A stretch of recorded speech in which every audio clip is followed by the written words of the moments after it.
So, this is our app, Honest Nutrition, the truth about what is in your food.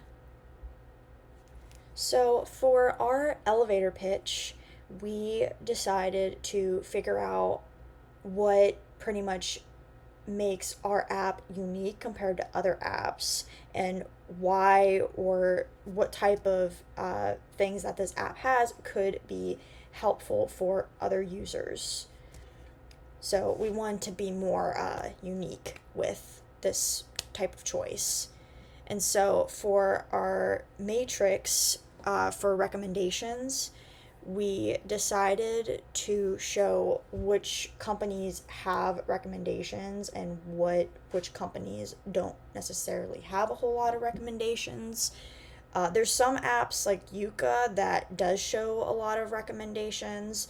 We don't want recommendations to be the whole full of our app, but we do want it to be definitely a feature of our app, but not make it our whole app exactly. But also, with showing recommendations, it also makes it more user friendly because for our app, we're going to have, or we do have, uh, things that you can recommendations that show that you can make this at home or that you can um, other alternatives that are healthier for you that you can potentially buy.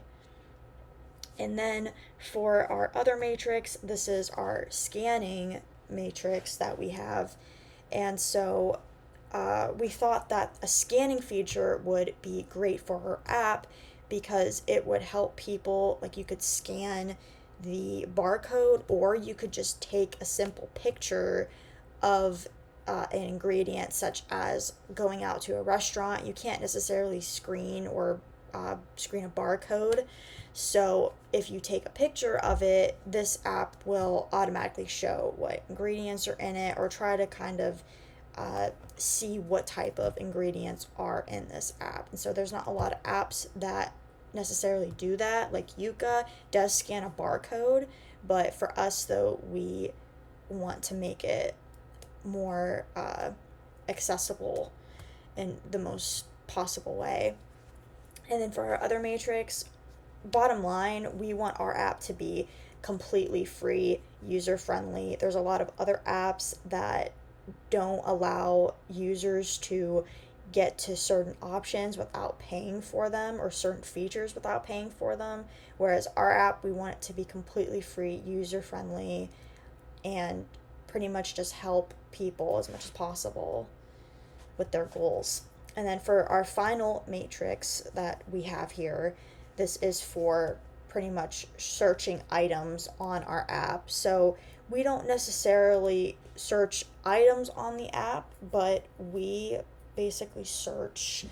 So for like your ingredients, once you scan something or take a picture of something, and if you need to figure out, okay, there's like 30 different ingredients on here, no one's going to spend the time to read 30 ingredients. So if that person's trying to avoid a specific ingredient, like maybe sugar or peanut butter, if they have an allergy, they could type into the search code or the search barcode and type in peanut butter, and then whatever is remotely related to peanut butter will pop up automatically for them.